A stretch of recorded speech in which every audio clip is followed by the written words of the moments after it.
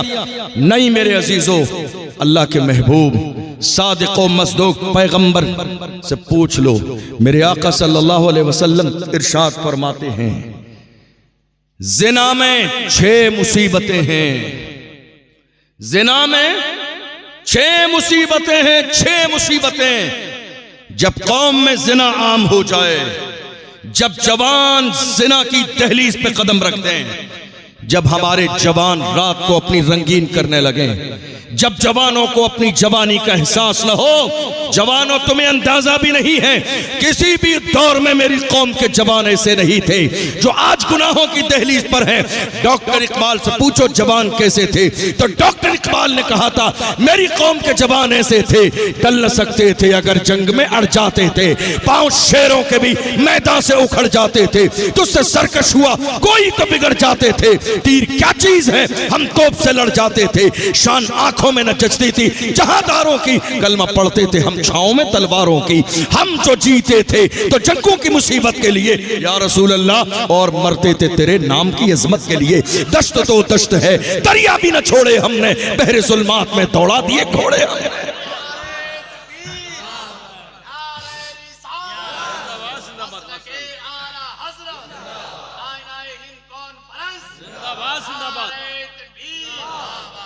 زنا جب قوم میں زنا عام ہو جائے کیا ہوتا ہے؟ 6 مصیبتیں آتی ہیں بندے کی زندگی میں، 3 دنیا میں اور 3 مرنے کے بعد کی زندگی میں۔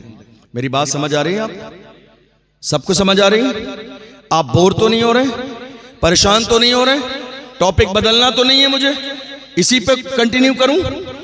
میرے آقا نے فرمایا مصیبت کیوں آتی ہے، پریشانی کیوں آتی ہے، کاروبار فیل کیوں ہوتا ہے، رزق میں تنگی کیوں آتی ہے، بیماریاں کیوں آتی ہیں، ذلت کیوں آتی ہے، رسوائی کیوں ہوتی ہے، آزمائشیں کیوں آتی ہیں؟ میرے آقا فرماتے ہیں جب انسان زنا کا عادی بن جائے، جب انسان زنا کرنے لگے تو زندگی میں 6 مصیبتیں آتی ہیں، 3 دنیا کی زندگی میں، 3 مرنے کے بعد کی زندگی میں۔ یا رسول اللہ دنیا کی زندگی میں جو 3 مصیبتیں آتی ہیں ذرا ارشاد فرمائیے وہ 3 مصیبتیں کیا ہیں؟ میرے آقا نے فرمایا پہلی مصیبت یہ ہے، پہلی مصیبت یہ ہے کہ بندے کا رزق سے برکت کو ختم کر دیا جاتا ہے، بندہ ایک ایک لقمے کے لیے پریشان ہو جاتا ہے، ایک ایک لقمے کے لیے ترستا ہے، ایک ایک لقمے کے لیے تڑپتا ہے۔ تمہیں اندازہ نہیں ہے جس قوم میں زنا عام ہو جاتا ہے وہ قوم ذلت اور رسوائی کے دلدل میں پھنس جاتی ہے، ایک ایک لقمے کے لیے لوگ پریشان ہو جاتے ہیں۔ جس قوم میں زنا عام ہو جائے، تم نے دیکھا نہیں کورونا کا زمانہ ہمارے لیے سب سے بڑی مثال ہے، کتنے لوگ صرف روٹی نہ ملنے کی وجہ سے مر گئی، کتنے لوگ جو ہے دنیا کو چھوڑ کے چلے گئے صرف اس بنیاد پر کہ انہیں کھانا نہ ملا۔ آپ غور نہیں کر رہی ہیں جو انسان زنا کا عادی ہو جائے، دنیا کی 3 مصیبتوں میں پہلی مصیبت یہ ہے کہ اس کے رزق کو تنگ کر دیا جاتا ہے، کاروبار فیل ہو جاتا ہے، دولت ختم کر دی جاتی ہے، ذلت اور رسوائی آتی ہے، ایک ایک روپیے کے لیے پریشان ہو جاتا ہے۔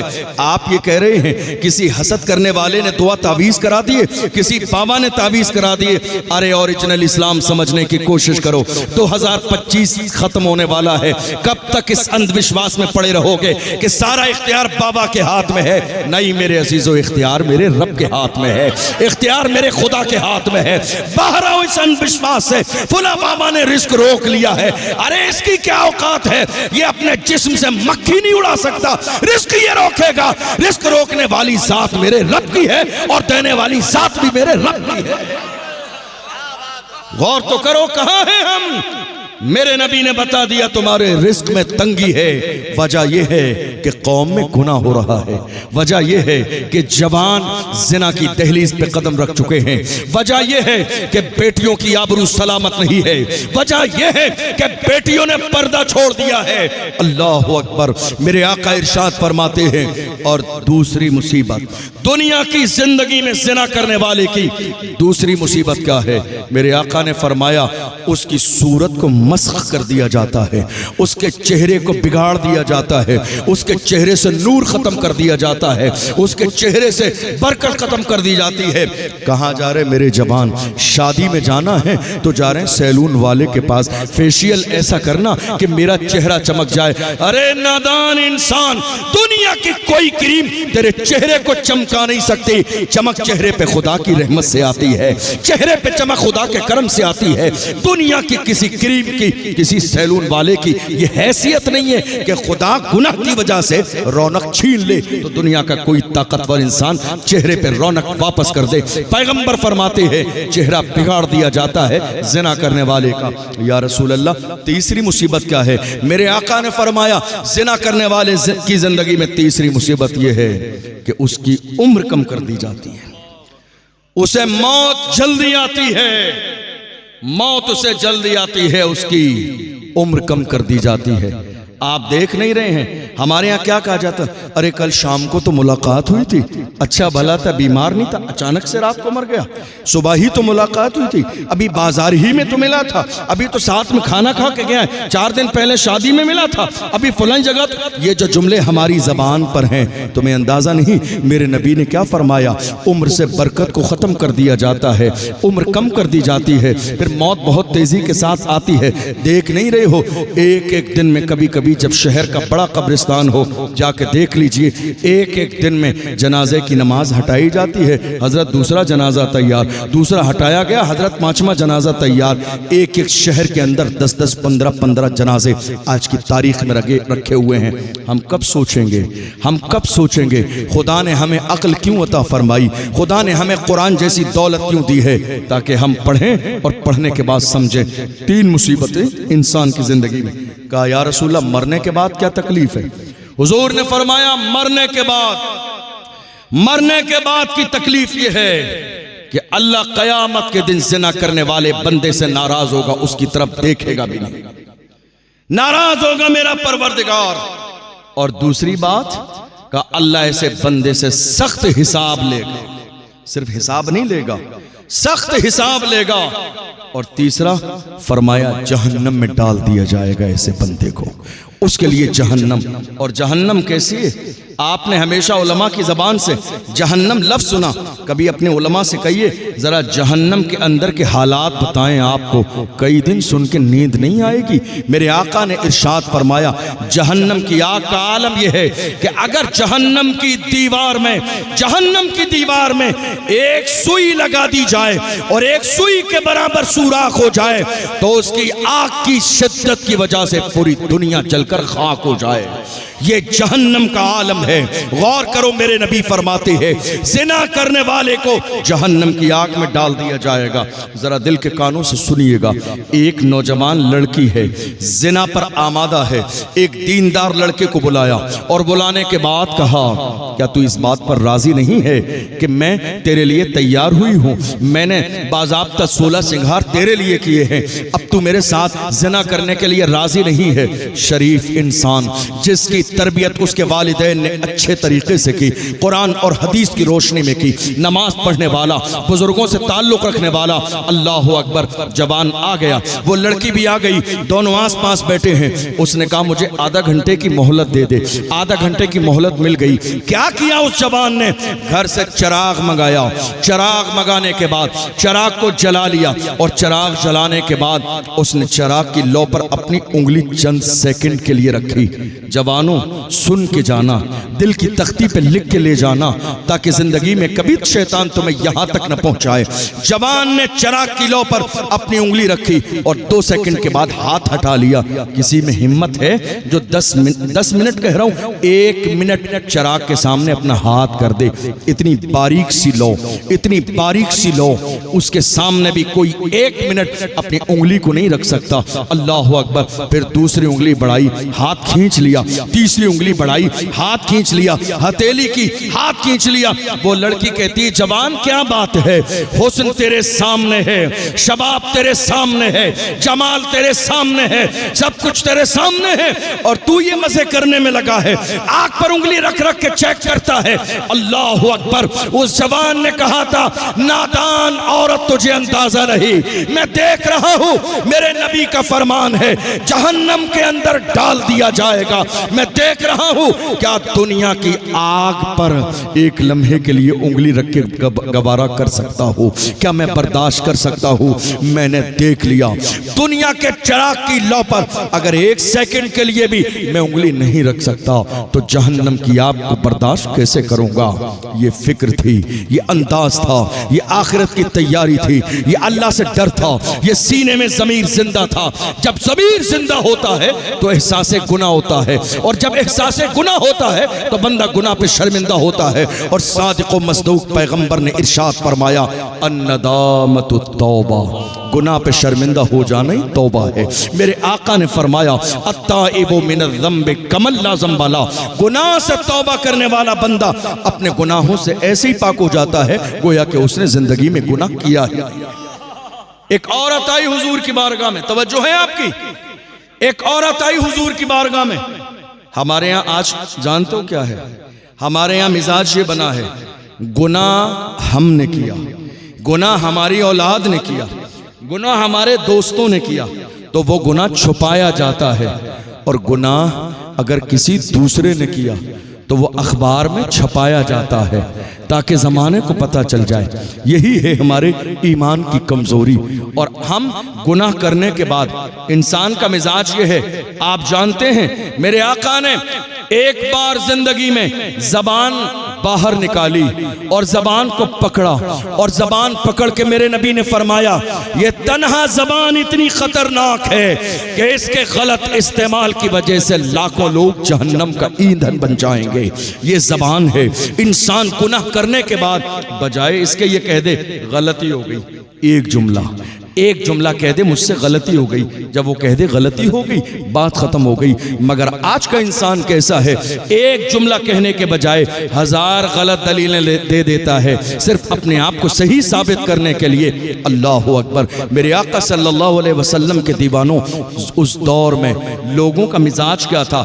وہ گناہ کرتے تھے تو گناہ کرنے کے بعد چل کے حضور کی بارگاہ میں آتے تھے، اور وہ یہ چاہتے تھے کہ گناہ کی سزا ہمیں دنیا ہی میں مل جائے تاکہ مرنے کے بعد ہمیں ذلیل و رسوا نہ ہونا پڑے۔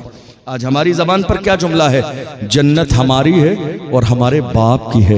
یہ جملہ ہم جذباتی ہو کے بول دیتے ہیں، مستی اور مذاق میں بول دیتے ہیں، تمہیں اندازہ بھی نہیں دنیا جس ذات کو غوث اعظم کہتی ہے، زمانے نے دیکھا کنکریوں کے اوپر سر رکھ کر غوث اعظم دعا کر رہی ہیں، اے اللہ اگر میرے اعمال تیری بارگاہ میں قبول کرنے کے قابل نہ ہو تو قیامت کے دن مجھے نابینا اٹھانا تاکہ میدان محشر میں دنیا کے سامنے مجھے شرمندگی نہ ہو۔ کون غوث اعظم؟ اللہ اکبر۔ کون غوث اعظم؟ جن کی شان یہ ہے پوری دنیا میں رہنے والا بندہ پریشانی کے وقت میں انہیں پکارتا ہے تو آج کی تاریخ میں بھی بغداد معلیٰ سے مدد پہنچتی ہے۔ یہ شان غوث اعظم رضی اللہ تعالی عنہ کی ہے۔ مگر عاجزی دیکھ لیجئے، مگر تواضع دیکھ لیجئے اللہ کی بارگاہ کے اندر۔ اللہ اکبر۔ ہم چھپانے میں لگے ہیں، اپنے گناہ پر شرمندہ نہیں ہیں۔ ایک عورت آئی حضور کی بارگاہ میں، توجہ ہے آپ کی؟ ایک عورت آئی حضور کی بارگاہ میں، کہا یا رسول اللہ طہرنی یا رسول اللہ، یا رسول اللہ مجھے پاک کر دیں۔ کیا کہا؟ سب بولیے، یا رسول اللہ مجھے پاک کر دیں۔ میرے آقا نے فرمایا کیا ہوا؟ کہ یا رسول اللہ شیطان نے برگلا دیا، مجھ سے زنا ہو گیا ہے۔ وہ چاہتی تو چھپا لیتی، وہ چاہتی تو بتاتی نہیں، وہ چاہتی تو چل کے نہیں آتی، وہ چاہتی تو کسی کو پتہ نہیں چلتا۔ آپ جانتے ہیں زنا کہاں ہوتا ہے؟ روڈوں پہ زنا نہیں ہوتا ہے۔ یہ اور بات ہے جو دوسرے زنا ہیں آج وہ روڈوں پہ بھی ہونے لگے ہیں، ورنہ زنا روڈوں پہ نہیں ہوتا ہے، اندھیری رات میں زنا ہوتا ہے، تنہائی میں زنا ہوتا ہے۔ یعنی زنا کرنے والے اگر عام طور پر نہ بتائیں تو کسی کو پتہ نہیں چلے گا جب تک وہ زندہ رہیں گے کہ اس نے زنا کیا ہے یا زنا نہیں کیا ہے۔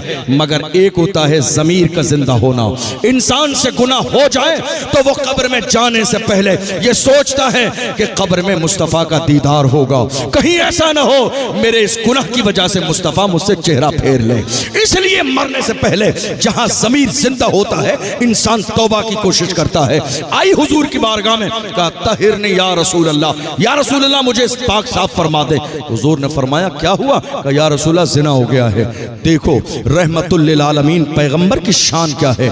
میرے آقا نے یہ نہیں فرمایا ابھی اسے سنسار کیا جائے گا، ابھی اسے کوڑے لگائے جائیں گے، بلکہ اللہ کے محبوب نے ارشاد فرمایا تیرے پیٹ میں جو بچہ ہے اس کا کوئی جرم نہیں ہے، اس لیے جا چلی جا، جب تک بچہ پیدا نہ ہو جائے تب تک تجھے سزا نہ دی جائے گی، جب بچہ پیدا ہو جائے اس کے بعد آنا۔ پیدا ہوا، وہ عورت واپس آئی، ایک روایت میں ہے پھر میرے نبی نے لوٹایا، کہا ابھی دودھ پینے کا زمانہ ہے، بچہ دودھ کہاں سے پیے گا؟ چونکہ محبوب رحمت للعالمین بھی ہے، انہیں عورت کی پرواہ بھی ہے تو پیدا ہونے والے بچے کی پرواہ بھی ہے۔ اللہ اکبر فرمایا 2 سال دودھ پینے کا زمانہ مکمل کر لے تب آنا۔ غور تو کرو کیا احساس تھا اس دور کا، کیا ضمیر تھے لوگوں کے۔ گناہ ہو بھی جاتا تھا تو احساس گناہ موجود ہوتا تھا، وہ جانتے تھے یہ دنیا فانی ہے۔ اللہ کا قرآن کہتا ہے کل من علیہا فان ویبقى وجہ ربک ذو الجلال والاکرام، ساری چیزیں فنا ہونے والی ہے، باقی رہنے والی صرف اللہ کی ذات ہے۔ یہ دور تھا۔ ایک زمانہ آیا میرے رسول کی بارگاہ میں حدیث سنا رہا ہوں آپ کو، یہ قصے نہیں ہیں، کہانیاں نہیں ہیں، بخاری کی حدیث ہے۔ میرے نبی کی بارگاہ میں ایک جوان آیا۔ انداز تبلیغ کیا ہوتا ہے، کسی کو سمجھانے کا طریقہ کیا ہوتا ہے۔ آج ہمارا رویہ ایسا ہے، سگا بیٹا ہم سے راضی نہیں ہے، سگی بیٹی ہمارے رویے سے راضی نہیں ہے، بہن ہمارے رویے سے راضی نہیں ہے، ہم کسی کی کیا اصلاح کریں گے۔ لیکن آج بھی اگر ہم اصلاح کرنے کا صحیح معنی میں مزاج رکھتے ہیں تو ہم جہاں بھی کھڑے ہو جائیں گے وہاں بھی لوگوں کی اصلاح کر لیں گے، صرف اس بنیاد پر کہ ہمارے دل میں اصلاح کا جذبہ ہو، لیکن پردے کے ساتھ، کسی مومن کو ذلیل اور رسوا کر کے نہیں۔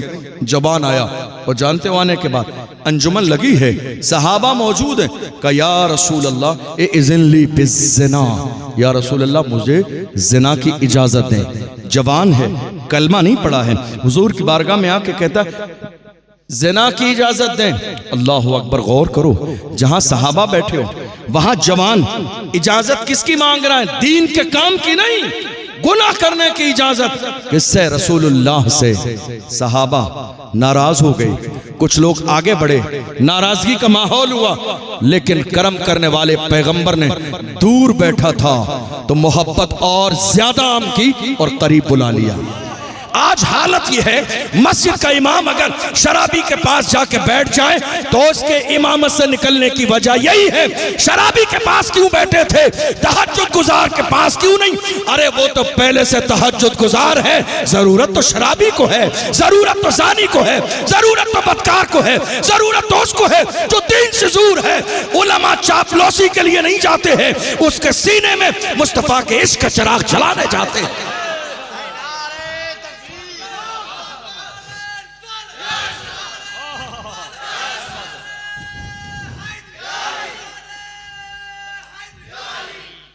انداز تبلیغ کیا ہے؟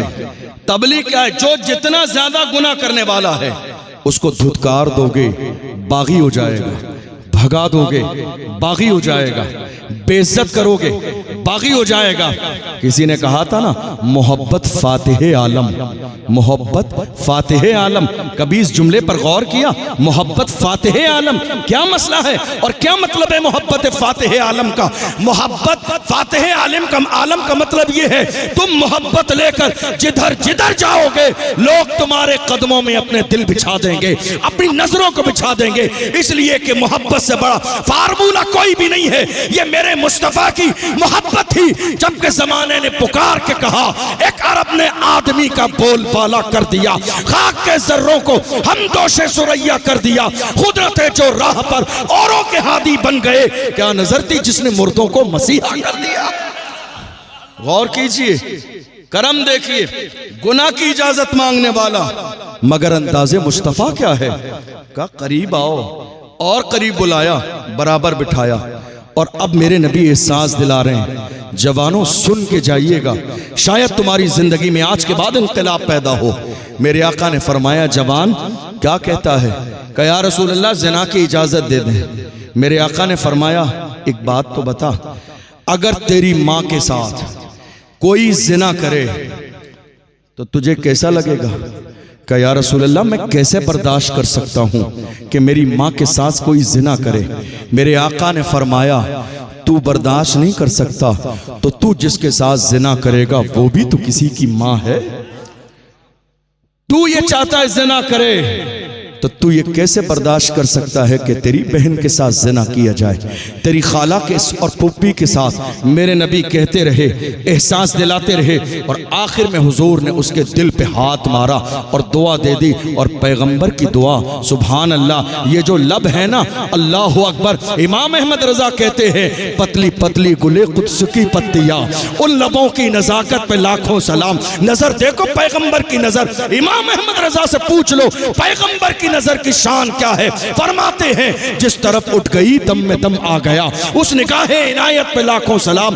اللہ کے پیغمبر نے نظر اٹھا کے دیکھ لیا، مصطفیٰ جان رحمت کی زبان سے جملے نکلے، اور پیغمبر کی زبان شان کیا ہے؟ جو شب کو کہہ دیا دن ہے تو دن نکل آیا، جو دن کو کہہ دیا شب ہے تو رات ہو کے رہی، تمہارے منہ سے جو نکلی وہ بات ہو کے رہی۔ وما ينطق عن الهوى ان هو الا وحی یوحى، پیغمبر اپنی مرضی سے کچھ نہیں بولتا ہے، حضور کی زبان سے وہی نکلتا ہے جو رب چاہتا ہے۔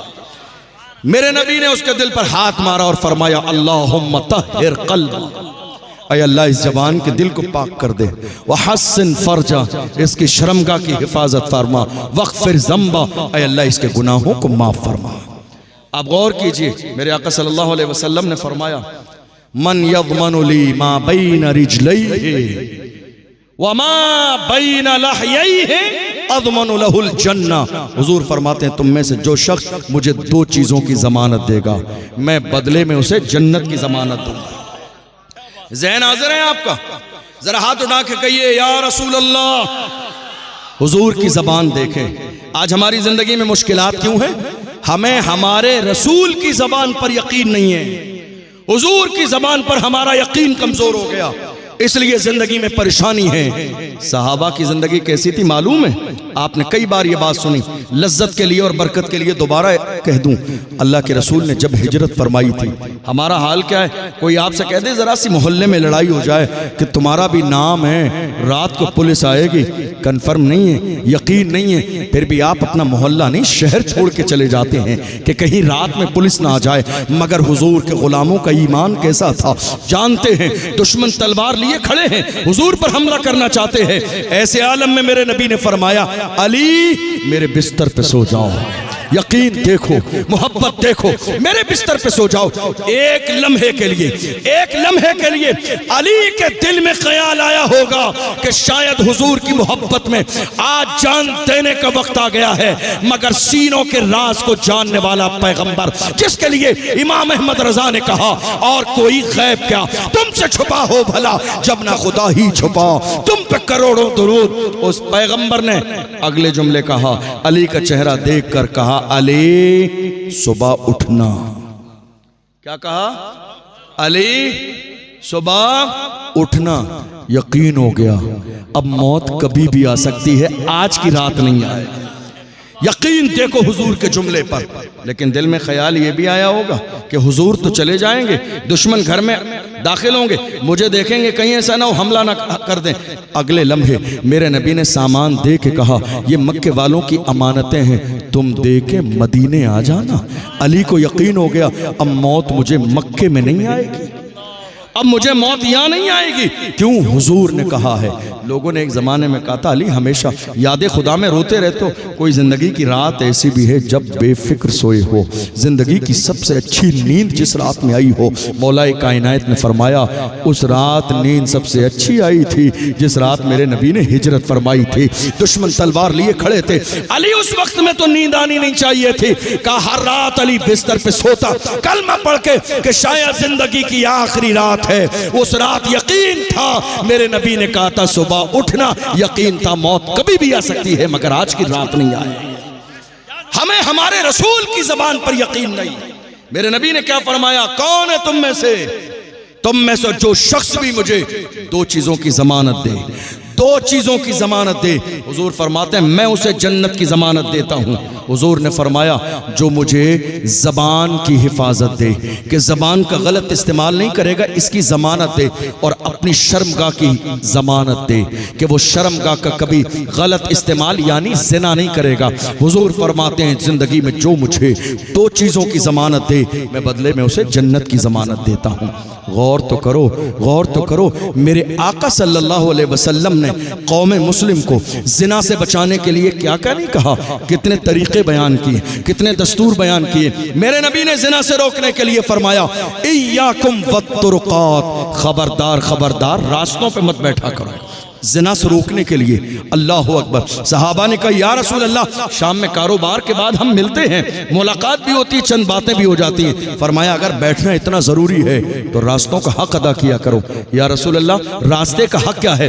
فرمایا نظر نیچے رکھا کرو, کسی غیر محرم پر تمہاری نظر نہیں پڑنی چاہیے, اس لیے کہ گزرنے والی کسی کی بیٹی ہے, کسی کی ماں ہے, کسی کی بہن ہے, تمہاری نظر پڑے گی. یاد رکھنا دھوکے میں ایک نظر پڑ جائے معاف ہے, مگر دوسری نظر ڈالو گے تو یہ گناہ کبیرہ ہے. اللہ اکبر. غور تو کریں, قرآن میں بار بار کہا جا رہا ہے اے محبوب قل للمؤمنین یغضوا من ابصارہم ویحفظوا فروجہم ذالک ازکی لہم. فرمایا جا رہا محبوب ایمان والوں سے کہہ دو وہ اپنی شرمگاہوں کی حفاظت کریں, نظروں کو نیچے رکھیں. عورتیں بھی شامل ہیں مگر اعلان خاص کیا جا رہا ہے وَقُلْ لِلْمُؤْمِنَاتِ يَغْضُضْنَ مِنْ أَبْصَارِهِنَّ وَيَحْفَظْنَ فُرُوجَهُنَّ وَلَا يُبْدِينَ زِينَتَهُنَّ. محبوب اعلان کر دو عورتیں اپنی شرمگاہوں کی حفاظت کریں, اپنی زینت کو ظاہر نہ کریں. غور کرو قرآن کس کے لیے نازل کیا گیا؟ ہمارے لیے. یہ دین کس کے لیے آیا؟ ہمارے لیے. دین آج ہماری زبانوں پر ہے, ہماری زندگیوں میں اسلام کہاں ہے؟ گناہ ہمارے یہاں, شراب ہمارے یہاں, زنا ہمارے یہاں, برائی کے راستے ہمارے یہاں, یہ ساری گناہ والی چیزیں ہمارے یہاں ہیں. پھر بھی ہمیں شکوہ یہ ہے کہ ہماری زندگی میں مشکلات کیوں ہیں, پریشانیاں کیوں ہیں. آپ پوچھیں گے حضرت آپ زنا پر تقریر کر رہے ہیں, اتنا بڑا گناہ ہے, لیکن ہمارے سماج میں یہ گناہ داخل کہاں سے ہوا ہے؟ یہ زنا آیا کہاں سے ہے؟ تو سنیے یہ بیماری قوم مسلم میں کہاں سے شامل ہوئی. میرے آقا نے فرمایا نکاح سستا کرو تاکہ زنا مشکل ہو جائے, نکاح سستا کرو تاکہ زنا مشکل ہو جائے. آپ نے کیا کیا؟ الٹا کر دیا, نکاح اتنا مہنگا کر دیا کہ آج سماج میں زنا عام ہو گیا ہے. نکاح اتنا مہنگا کر دیا, جانتے ہو میرے آقا نے یہاں تک فرمایا, مائیں بھی بیٹھی ہیں ہماری, بزرگ بھی بیٹھے ہوئے ہیں جو بیٹیوں کے باپ ہیں, حضور کا فرمان ہے, میرے آقا نے فرمایا اگر کوئی لڑکا یا لڑکی زنا کر لے اور گناہ میں مبتلا ہو جائے, ذمہ دار گنہگار اس کے ماں باپ ہیں. یا رسول اللہ ماں باپ کیوں ہیں؟ فرمایا اگر یہ صحیح عمر میں بالغ ہونے کے بعد شادی کر دیتے تو زنا کی نوبت نہیں آتی. ذمہ دار یہ ہیں. ہمارے سماج میں کیا مزاج بنا لیا گیا؟ مائیں ذرا دل کے کانوں سے میری بات سن کے جائیں, کتنی مائیں ایسی ہیں 50 رشتے ہمارے دروازے پر آ گئے مگر رشتہ اس لیے لوٹا دیا گیا نہیں, لڑکا سرکاری نوکر نہیں ہے, رشتہ نہیں دیا جائے گا. تمہیں آزاد گوارا نہیں ہے, آزاد پسند نہیں ہے, تمہیں نوکری کرنے والا صرف نوکر چاہیے, نوکر نہیں ملے گا، ارے نوکر نہیں ملے گا رشتہ نہیں کریں گے، نوکر کس لیے چاہیے؟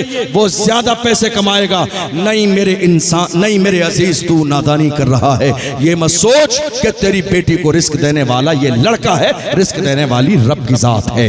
یہ شوہر ہے، ذریعہ اور وسیلہ ہے، رزق دینے والی ذات میرے رب کی ہے۔ یہ نہ سوچو کہ لڑکا سرکاری نوکر ہو، بلکہ یہ سوچو کہ لڑکا شریف ہو، دیندار ہو، شرابی نہ ہو، جواری نہ ہو، عیاش نہ ہو، مکار نہ ہو، بدکار نہ ہو، گناہوں کی دہلیز پہ قدم نہ رکھا ہو۔ دیندار لڑکا ملے، اپنی بیٹی کو نکاح کے ساتھ رخصت کر دو۔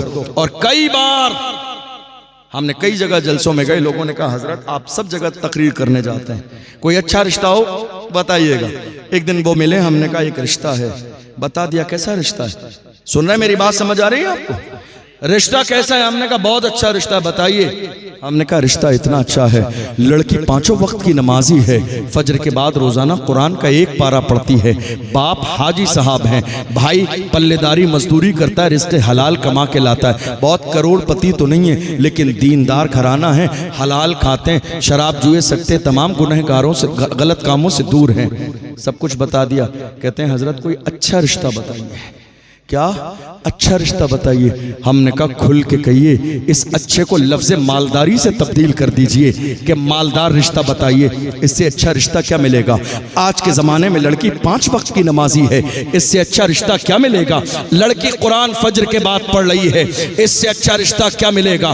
باپ حاجی ہے، 5 وقت کا نمازی ہے، بیٹا رزق حلال کماتا ہے، اس سے اچھا رشتہ کیا ملے گا؟ میں تو حیران ہوں ان بوڑھے ماں باپ کی عقلوں پر جو شادی سے پہلے رٹ لگائے بیٹے ہیں، بیٹے کو 4 ویلر چاہیے۔ ارے نادان اور غافل ماں باپ سنو تو صحیح، یہ 4 ویلر تمہیں استعمال کرنے کو نہیں ملے گی۔ تم کیوں مانگ کر برے بن رہے ہو؟ تم کیوں مانگ کر ظلم کر رہے ہو؟ تم کیوں مانگ کر اپنے بیٹی کی زندگی تباہ اور بربادی کے دہانے پر لے جا رہے ہو؟ نہیں میرے عزیزو، کسی کے دینے سے زندگی نہیں گزرتی ہے، صحیح معنی میں دینے والی ذات میرے رب کی ہے۔ رشتہ اس بنیاد پر مت کرو۔ میرے آقا فرماتے جو مرد کسی لڑکی سے رشتہ مالداری کی وجہ سے کرے گا، اللہ اس مرد کو اور زیادہ محتاج کر دے گا۔ حدیث میں لکھا ہے، میں نے اپنی طرف سے نہیں کہا، جو لڑکا لالچ میں مالداری کی شادی کرے گا۔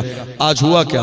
ہماری بچیاں جوان ہو گئی مگر ہم نے جہیز کا سامان اکٹھا کرنے کے بہانے بیٹیوں کو رخصت نہیں کیا، اور اگر ہمارے بیٹے جوان ہو گئے، ہم نے دولت کے نام پر کہ نہیں صاحب انتظام نہیں ہوا ہے تو ہم اس کے بعد شادی کریں گے۔ نہیں میرے عزیزو، اسلام نے یہ مزاج دیا، تم اپنے بیٹے کو بالغ ہو جانے کے بعد میں ذمہ داری اس پر ڈال دو۔ یہ مت سوچو کسی غریب کی بیٹی آئے گی، انتظام کہاں سے ہوگا؟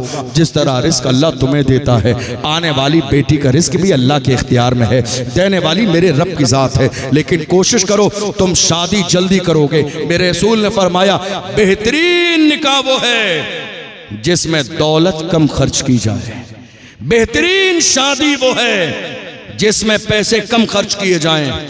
نقصان کیا ہے زیادہ کا معلوم ہے آپ کو؟ مثال کے طور پر ایک شخص کی حیثیت شادی میں اپنی بیٹی کے 1 لاکھ روپے خرچ کرنے کی، کتنی؟ سب بولیے، 1 لاکھ روپے خرچ کرنے کی حیثیت ایک انسان کی، خرچ کتنے کیے اس نے؟ 10 لاکھ۔ یہ 9 لاکھ کہاں سے آئے؟ بھائی نے دیے، چاچا نے دیے، ماموں نے دیے؟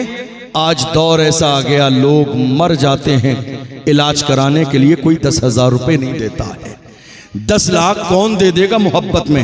ہمیں بات سمجھ میں آ گئی۔ یہ 10 لاکھ کسی نے دوستی میں نہیں دیے ہیں، یہ 9 لاکھ روپے آپ بازار سے سود پر لے کر آئے ہیں جھوٹی شان دکھانے کے لیے تاکہ لوگ آپ کی تعریف کریں۔ آپ نے کبھی غور کیا نقصان کیا ہے اس جھوٹے دکھاوے کا؟ جتنی حیثیت ہے اتنا ظاہر کیجئے، دکھاوا ہمیشہ تکلیف دیتا ہے، دکھاوا ہمیشہ رلاتا ہے۔ آپ چادر سے زیادہ پیر نہ پھیلائیے، میرے آقا نے اس چیز کو پسند نہیں فرمایا۔ 9 لاکھ روپے آپ سود پر لے کر آئے اور آپ نے 10 رنگ کا کھانا بنا دیا سود کے پیسوں سے۔ حرام ہے حرام، سود لینا بھی حرام ہے، سود دینا بھی حرام ہے، سود کے پیسوں پیسوں سے بنایا ہوا کھانا بھی حرام ہے۔ کیا کر رہے ہیں؟ کھانا تم نے لگا دیا۔ ایک نمازی پرہیزگار پوری زندگی بھوکا اور پیاسا رہا مگر ایک لقمہ بھی مال حرام نہ کھایا، لیکن تمہارے ولیمے میں آ کے اس نے حرام کا لقمہ کھا لیا۔ مسجد کا امام بھی تمہاری دعوت میں ہے، مفتی صاحب بھی تمہاری دعوت میں ہے، پیر صاحب بھی تمہاری دعوت میں ہے۔ اللہ اکبر، غور تو کرو یہ نقصان کتنا بڑا ہو رہا ہے، یہ بات کتنی بری ہو رہی ہے۔ نہیں میرے عزیزو، میرے آقا نے اس چیز کو پسند نہیں فرمایا ہے۔ خبردار خبردار، اللہ دکھاوے کو پسند نہیں کرتا ہے، اس لیے حیثیت 1 لاکھ کی ہے تو شادی 1 لاکھ کی کرو۔ آج آپ کو معلوم ہے، غور کیجئے گا، میرے رسول نے خاتون جنت کی شادی میں میرے آقا چاہتے، میرا ایمان ہے جنت کے خزانے دے دیتے، جنت کی کنجیاں دے دیتے، مگر پیغمبر نے ایسا نہیں کیا، جو کہ امت کے غریبوں کا خیال آ گیا تاکہ لوگ دلیل نہ بنا لیں۔ ہم وہ کام کیوں کر رہے ہیں جو اسلام سے ہمیں دور کرتا ہے، جو قرآن سے ہمیں دور کرتا ہے، جو شریعت سے ہمیں دور کرتا ہے؟ نہیں میرے عزیزو، آج کیا ہو رہا ہے معلوم ہے آپ کو؟ ہماری شادی میں جب ہماری بیٹیاں رخصت ہونے لگتی ہیں تب کیا ہوتا ہے؟ 4 بھائی ہیں تو وہ چاروں بھائی قرآن لے کر اپنے ہاتھوں میں، بہن نکل رہی ہے اس کے سر کے اوپر قرآن پکڑ کے جا رہے ہیں۔ شاید آپ کیا ہوتا ہے نہیں ہوتا ہے مجھے نہیں معلوم، قرآن پکڑ کے رسم کے طور پر ان سے پوچھا گیا تمہاری بہن کی شادی کے بعد، نکاح کے بعد رخصتی ہو رہی ہے، یہ قرآن پکڑ کے کہاں جا رہے ہو؟ کہہ رہے ہیں ہم یہ چاہتے ہیں ہماری بہن کی رخصتی قرآن کے سائے میں ہو، قرآن کے سائے میں ہو۔ افسوس تمہارا ولیمہ قرآن کے سائے میں نہ ہوا، تمہاری شادی قرآن کے سائے میں نہ ہوئی، تمہاری سگائی قرآن کے سائے میں نہ ہوئی۔ تم نے 6 مہینے پہلے شادی گھر میں صوفہ لگا کے ایک لڑکے اور لڑکی کو، بہن کو بٹھا دیا تھا سگائی کی انگوٹھے پہنانے کے لیے۔ کسی مفتی سے جا کے مسئلہ پوچھا کہ اسلام میں یہ حرام ہے، ناجائز ہے، گناہ ہے، زنا کا ایک حصہ ہے، اس لیے کہ سگائی کی اسلام میں کہیں سے کہیں تک کوئی گنجائش نہیں ہے۔ یہ سگائی ہمارے یہاں فلموں سے آئی ہے، ڈراموں سے آئی ہے، ورنہ جب تک نکاح اور شادی نہ ہو جائے ایک مرد کسی غیر عورت کے ہاتھ کو پکڑ ہی نہیں سکتا ہے، اس کے ہاتھ میں انگوٹھی پہنا ہی نہیں سکتا ہے۔ پچھلے دور میں ہم نے دیکھا جب رشتے ہوتے تھے تو سب سے پہلے قرآن تحفے میں لڑکی کے لیے بھیجا جاتا تھا کہ برکت کے اعتبار سے شروعات رشتے کی قرآن سے ہو۔ آج ہمارا دور بدل گیا، ہم سب سے پہلے موبائل فون بھیج رہے ہیں تاکہ ہمارے رشتے کی شروعات موبائل فون سے ہو۔ کس کام کے لیے؟ رات کے 4 بجے تک موبائل فون استعمال کر رہی ہے ہماری بیٹی اور ہمارے بیٹے۔ کون نہیں جانتا ہے؟ کیا لڑکی کی ماں نہیں جانتی ہے کہ لڑکی کیا کر رہی ہے؟ کیا لڑکے کا باپ اور اس کے گھر والے نہیں جانتے ہیں کیا کر رہے ہیں؟ یاد رکھنا یہ بھی زنا کا ایک حصہ ہے، اور جتنے لوگ جانتے ہیں وہ سب کے سب اس گناہ میں برابر کے شریک ہیں۔ تم سوچ رہے ہو آج صلاح الدین ایوبی پیدا کیوں نہیں ہوتے، آج ٹیپو سلطان پیدا کیوں نہیں ہوتے، آج اورنگزیب عالمگیر پیدا کیوں نہیں ہوتے، آج ارطغرل غازی پیدا کیوں نہیں ہوتے؟ بات صرف اتنی ہے، جب مائیں کردار والی ہوتی تھی تو بیٹا صلاح الدین پیدا ہوتا تھا، جب مائیں حیا والی ہوتی تھی تو بیٹا ٹیپو سلطان پیدا ہوتا تھا، جب مائیں حیا والی اور پردے والی ہوتی تھی تب جا کے بیٹا ارطغرل غازی پیدا ہوتا تھا، جب مائیں تہجد گزار ہوتی تھی تب جا کے بیٹا طارق ابن زیاد بنتا تھا۔ آج ہمارے گھروں میں زبانی طور پر اسلام باقی ہے لیکن پریکٹیکل ہمارے گھروں میں اسلام باقی نہیں ہے۔ کاش کہ ہم نے اپنے گھر میں بیٹیوں کو موبائل فون نہیں ہاتھ ملا کے پردہ دیا ہوتا تو ہمارے گھر کا حال یہ نہ ہوتا جو آج ہمارے گھر کا حال ہو گیا۔ ضرورت اس بات کی ہے، بیٹیوں سے آپ کیا سمجھ رہے ہیں؟ اسلام نے منع کیا ہے بیٹیوں سے محبت کرنے کا۔ جتنی عزت بیٹی کو اسلام نے دی ہے دنیا کا کوئی مذہب دے ہی نہیں سکتا ہے۔ قرآن پڑھو تو صحیح، دین سیکھو تو صحیح، حدیث پڑھو تو صحیح۔ حدیث میں ہے اذا دخلت علی النبی صلی اللہ علیہ وسلم فقام الیہا فقبلہا واجلسہا فی مجلسہی۔ شان یہ ہے بیٹیوں کی، میرے نبی کی بارگاہ میں خاتون جنت جب آتی تھیں تو میرے نبی استقبال میں اٹھ کے کھڑے ہو جاتے تھے میرے نبی اپنی جگہ بٹھاتے، ہاتھ چومتے، پیشانی چومتے، اور میرے نبی اعلان فرماتے فاطمہ تو بدعت منی، فاطمہ میرے جگر کا ٹکڑا ہے۔ آپ کو ایک چھوٹی سی بات بتاؤں، مائک میں آواز تو بالکل ختم ہو گئی، آپ کو ایک چھوٹی سی بات بتاؤں، آج حالت یہ ہے طلاق بہت زیادہ ہو رہی ہے، اس وقت بہت زیادہ آج ہمارے سماج میں طلاق ہو رہی ہے۔ ہم نے سروے کیا، میں تقریباً 5 سال سے دارالفتاء میں بیٹھتا ہوں راجستھان میں. ہمارے یہاں طلاق لگاتار طلاق. وجہ کیا ہے؟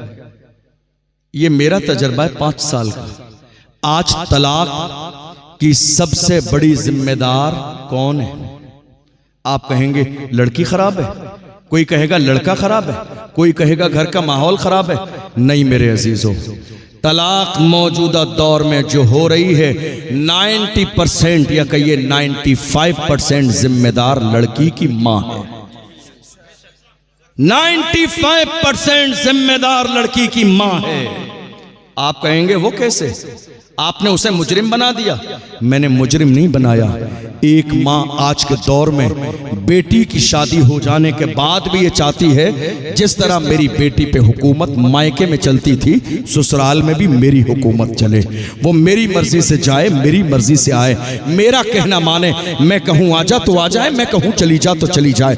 جس ماں کے اندر یہ مزاج ہوگا اس کی بیٹی کا گھر کبھی شاد و آباد نہیں ہوگا. اب تمہاری حکومت نہ چلے گی. اللہ کا قرآن کہتا ہے الرجال قوامون علی النساء. اللہ نے شادی کے بعد حاکم مرد کو بنایا ہے. اب تمہارا کہنا نہیں مانے گی. اب اپنے شوہر کی اطاعت کرے گی، محبت کرے گی، تمہارے گھر آئے گی، احترام کرے گی، تم سے ملے گی، لیکن حکومت چلانے کی کوشش نہ کرو. اللہ اکبر. آج ہمارے یہاں بہت سارے گھروں کی طلاق ہو گئی. آپ کہو گے حضرت طلاق کیسے ہو رہی ہے؟ میں بتاؤں آپ کو، سن کے جائیے گا دل کے کانوں سے. طلاق ہو کیوں رہی ہے؟ ایک بڑی وجہ کیا ہے؟ طلاق ہونے کی ایک بڑی وجہ یہ ہے شادی ہو رہی ہے. کیا ہو رہا ہے شادی میں؟ ڈھول بج رہا ہے، ڈی جے بج رہے ہیں، باضابطہ پارٹی آ رہی ہے. اور مسجد کا امام اگر منع کر دے تو امام بدلا جاتا ہے، مگر شریعت کے خلاف کام نہیں بدلا جاتا ہے. امام کو بدل دو، کمیٹی کہتی ہے امام بدل دو، امام بدل دو، دوسرا امام لاؤ. ارے نادان انسان، امام کو بدلنے سے مسئلہ حل نہیں ہوگا. جو دوسرا عالم آئے گا اگر وہ غیرت والا ہے تو وہی کہے گا جو پہلا امام کہتا تھا. ڈھول باجے کل بھی حرام تھے، آج بھی حرام ہے اور صبح قیامت تک حرام رہے گا.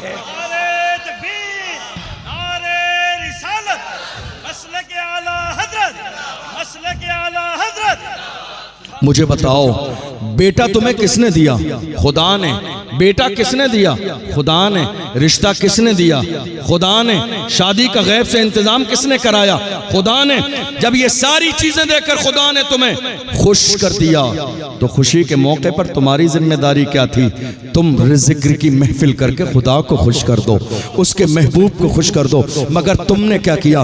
جب شکر کرنے کا موقع آیا تو تم نے مسجد کے سامنے ڈھول باجے ڈی جے بجائے. تمہیں اس بات کا بھی لحاظ نہ رہا کہ مسجد میں اذان ہو رہی ہے، نماز کا وقت ہے. ڈھول بجاتے رہے اور کہتے رہے دولت کے نشے میں دیکھتے ہیں ہمیں کون روکتا ہے، دیکھتے ہیں ہمیں کون روکے گا. ارے دنیا والے روکے نہ روکے، دیکھ لینا 4 دن کے بعد ملک الموت تیرے دروازے پہ آ کے تیری سانس بھی روک دیں گے. تو کہاں ڈھول کی بات کرتا ہے؟ تیرے جیسے بڑے بڑے سورما دنیا میں آئے ہیں، جا کے دیکھ لے قبر کھول کے، ان کے جسم میں کیڑے پڑ گئے ہیں. جسم سلامت نہیں ہے، باڈی سلامت نہیں ہے. غرور کس بات کا ہے؟ اللہ کو تکبر سے اٹھا ہوا سر پسند نہیں. میرے نبی فرماتے ہیں من تواضع للہ رفعہ اللہ. جو اللہ کے لیے جھک جاتا ہے اللہ اسے درجہ بلندی عطا فرماتا ہے.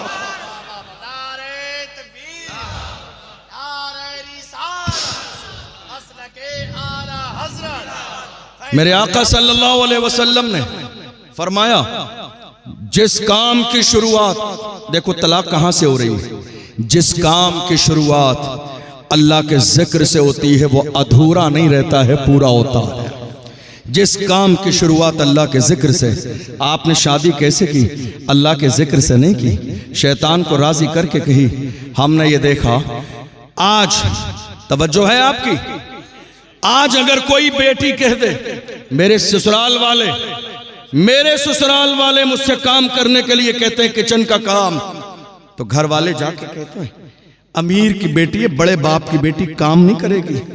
یہ جملہ اگر سمجھ میں آ گیا تو دنیا کے ہر غیرت والے باپ کی شرم سے نظر جھک جائے گی. تم کہہ رہے ہو بڑے باپ کی بیٹی ہے کام نہیں کرے گی. کتنا بڑا باپ ہے؟ 10 لاکھ کا مالک ہے, 20 لاکھ کا مالک ہے, 50 لاکھ کا مالک ہے. ارے غافل انسان, تجھے پتہ ہی نہیں کائنات میں سب سے بڑا باپ اگر کسی کا ہے تو فاطمہ کے باپ سے بڑا باپ نہ کسی کا ہوا ہے نہ ہو سکتا ہے. جس کی شان یہ ہے, اشارہ کرتے ہیں تو ڈوبا ہوا سورج آتا ہے, اشارہ کرتے ہیں تو کنکریاں کلمہ پڑتی ہیں, وہ اشارہ کرتے ہیں تو درخت آتے ہیں. جس کی شان یہ ہے, اس فاطمہ کے باپ کا حال یہ ہے کہ فاطمہ کے ہاتھوں میں چکی چلاتے چلاتے چھالے پڑ گئے, مگر میرے نبی نے اپنی بیٹی کو خادمہ نہ دی تاکہ ایسا نہ ہو قیامت تک کے لوگ دلیل نہ بنا لیں. غور کرو غور, تم اپنی بیٹیوں کے گھر تباہ و برباد کرنے میں لگے ہو کہ بڑے باپ کی بیٹی ہے کام نہ کرے گی. ہم یہ دیکھ رہے ہیں آج کے زمانے میں بیٹیاں جب رخصت کی جاتی ہیں تو گھر والے کہتے ہیں ذرا سی کوئی پریشانی ہو تو ذرا بس ایک فون کرنا, ہم وہی نظر آئیں گے. ارے نادان انسان, تیرا کیا کام ہے وہاں نظر آنے کا؟ کوئی غیرت مند باپ بیٹی کے گھر پنچایت کرنے نہیں جاتا ہے. کوئی غیرت مند بھائی اپنی بہن کے گھر پنچایت کرنے نہیں جاتا ہے. گھر ایسے شاد و آباد نہیں ہوتے ہیں, ایسے گھر جنت کے گہوارے نہیں بنتے ہیں. ایک خاندانی باپ اپنی بیٹی کو رخصت کرتے وقت کہتا بیٹی آج کے بعد تیرا اصل گھر تیرے شوہر کا گھر ہے. خبردار لڑنا نہیں, خبردار پریشان نہ کرنا, خبردار جھگڑا کر کے میرے دروازے پر مت آنا. میرے عزیزو, گھر کے ماحول کو اسلامی بناؤ. ہماری بیٹیوں کی زندگیاں تباہ و برباد ہو رہی ہیں. میں نے یہاں تک دیکھا ہے کتنے ماں باپ نے شادی کی, باپ کو پتہ ہی نہیں ہے, ماں نے بلا لیا. 10 بار آیا شوہر بلانے کے لیے, بھیجا نہیں. کیوں؟ کہا جب تک 20 بار آ کے میرے دروازے پہ ناک نہیں رگڑے گا بھیجنا نہیں ہے. 10 بار آیا, جب اس کے عزت نفس کو ٹھیس پہنچ گئی اس نے بھی جا کے قسم کھا لی مر جاؤں گا, آؤں گا نہیں. تو اب ان کو تلاش ہے کسی بابا کی کہ کوئی بابا مل جائے ایسا تعویذ کر دے کہ داماد میری بیٹی کو بلانے آ جائے. تم نے ایسی نوبت ہی کیوں آنے دی؟ عزت تمہاری ہے تو عزت داماد کی بھی ہے. بلانے کے لیے آ رہا ہے, عزت کے ساتھ رخصت کر دو. بڑے سے بڑا بادشاہ بھی اپنی بیٹی کو گھر نہیں رکھ سکتا. بیٹی کی اصل جگہ اس کی سسرال میں ہے. اس لیے کوشش کرو بیٹیوں کو سمجھاؤ. وہ شکایت کرنے لگے, بجائے بیٹھ کر عورتوں کی طرح لمبی شکایت سن کے سمجھاؤ نہیں, 2 جملے کہو. بیٹی یہ زندگی ہے, جہاں زندگی میں پریشانی آتی ہے سکون وہی ہوتا ہے. اللہ کا قرآن کہتا ہے ان مع العسر یسرا, بے شک پریشانی کے بعد آسانی ہے. پریشانی پہلے ہے, آسانی بعد میں ہے. جو انسان زندگی میں جتنی پریشانیاں برداشت کر لیتا ہے اللہ اتنا ہی بڑا مقام اس کو عطا فرماتا ہے. میرے عزیزو, محمد عربی کے سچے غلام ہو. جب تک اپنے گھر کا ماحول اسلامی نہیں بناؤ گے, جب تک اپنے گھر کا ماحول دین والا نہیں بناؤ گے, کبھی حالات بہتر نہیں ہوں گے. ہم محمد عربی کے غلام ہیں. ہمارے جوان ہماری تربیت کی وجہ سے کہاں پہنچ گئے؟ اللہ اکبر. ذمہ داری تو ہماری یہ تھی کہ ہمارا نام بھی اسلامی ہو اور ہمارا کام بھی اسلامی. یہ ایک مومن کی پہچان ہے. لیکن آج حیرانی کی بات کیا ہے, نہ ہی نام اسلامی ہے نہ کام اسلامی ہے. ہمارے جوان کیا کر رہے ہیں آج؟ جن جوانوں کے ہاتھ میں گھوڑوں کی لگام ہونی چاہیے تھی, آج ان ہاتھوں میں زنجیریں پڑی ہوئی ہیں, ان ہاتھوں میں کڑے پڑے ہوئے ہیں, ان کے گلے میں لوہے کی زنجیریں پڑی ہوئی ہیں محض فیشن کے نام پر.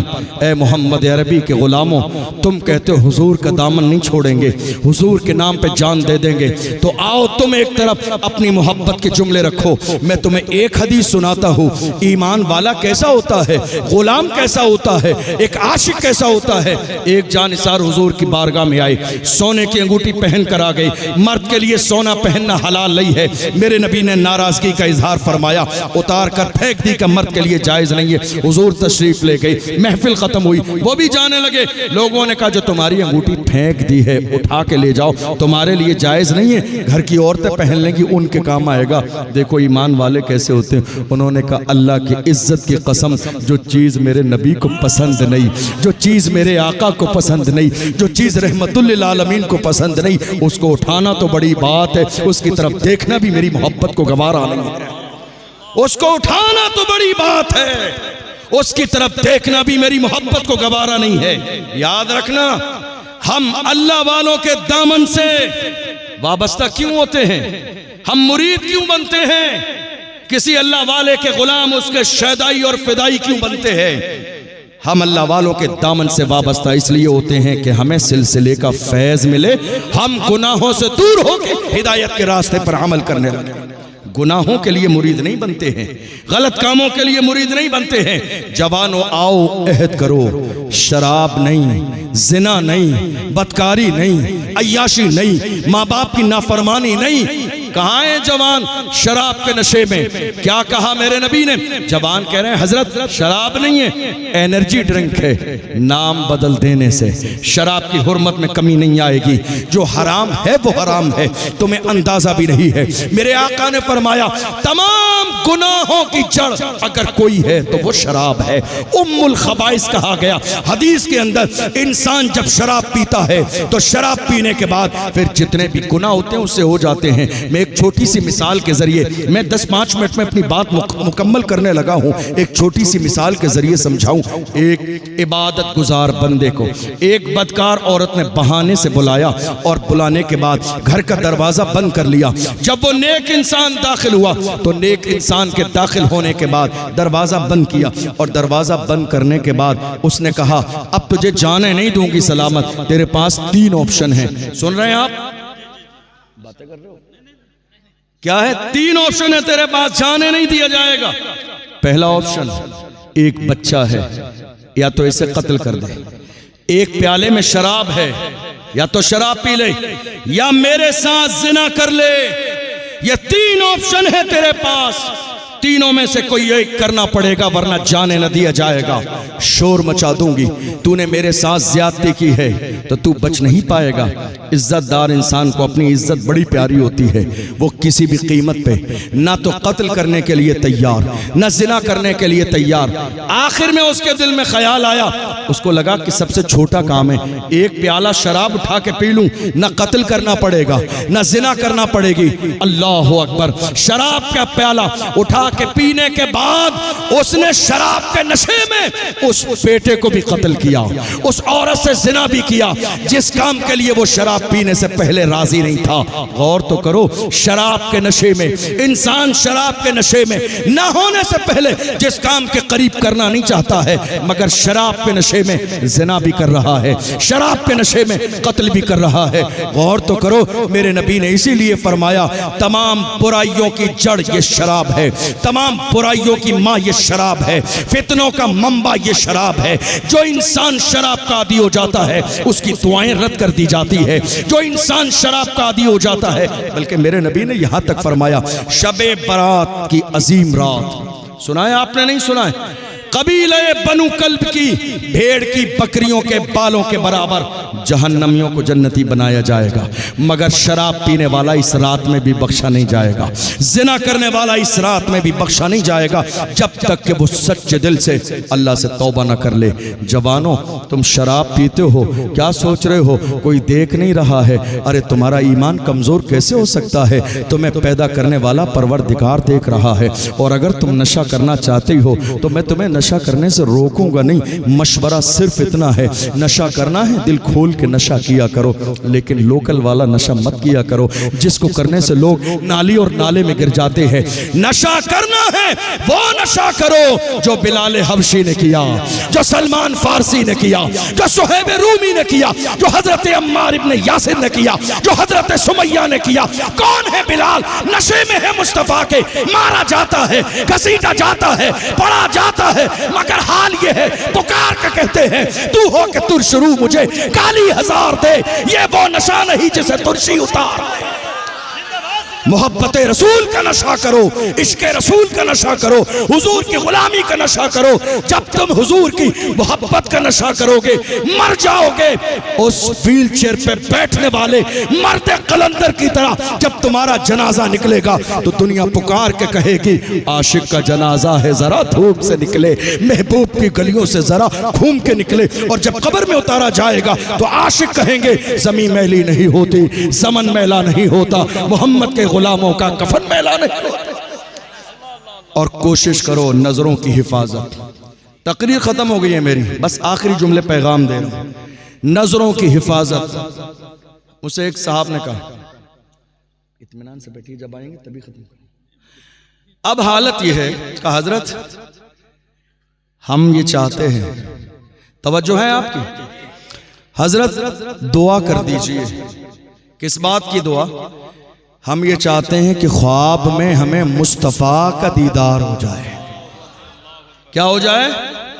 کون کون چاہتا ہے ذرا ہاتھ اٹھا کے بتائیے۔ سنا ہے آپ ہر عاشق کے گھر تشریف لاتے ہیں، میرے گھر میں بھی ہو جائے چراغاں یا رسول اللہ۔ ہر کلمہ پڑھنے والا، ہر ایمان والا یہ چاہتا ہے مصطفیٰ کا دیدار ہو جائے۔ میں آپ سے بار بار اس لیے کہہ رہا ہوں، آپ سمجھ رہے جاگ رہے، تاکہ میں چاہتا ہوں کہ ایک ایک بات آپ کے دل پر نقش ہونی چاہیے، تاکہ آج کا یہ جلسہ کامیاب ہو اور ہم کچھ نہ کچھ چند باتیں دین کی سیکھ کر جائیں۔ وہی جلسہ کامیاب ہے جس جلسے سے دین کی 4 باتیں سیکھ کے آپ چلے جائیں گے۔ جوانوں نے کہا حضرت دعا کر دیجئے، میں حضور کا دیدار کرنا چاہتا ہوں۔ میں نے کہا وہاں نوازنے میں کمی نہیں ہے، وہاں فاصلوں کی زیادتی سے عنایتوں میں کمی نہیں۔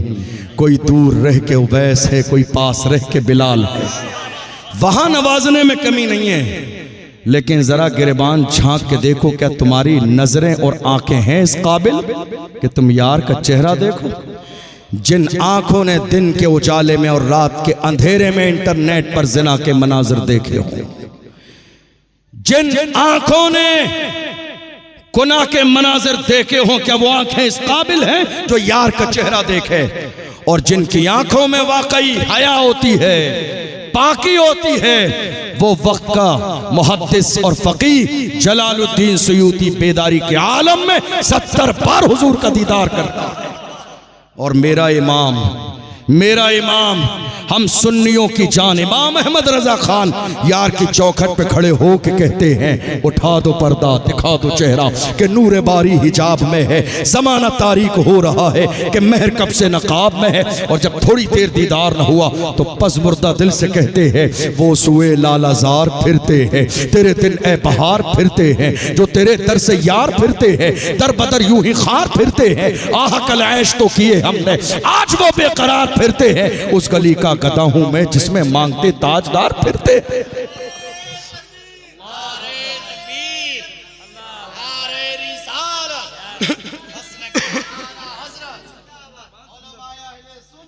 اس سے چل کر ہمارے درمیان تشریف لائیں، بہترین خطاب ہوگا حضرت کا، تشریف لائیے حضرت، آپ تشریف رکھیں، حضرت کا بہترین خطاب چند منٹ کے بعد ہوگا، آپ حضرت تشریف رکھیں، حضرت کا چند منٹ کے بعد بہترین خطاب آپ سماعت کریں گے۔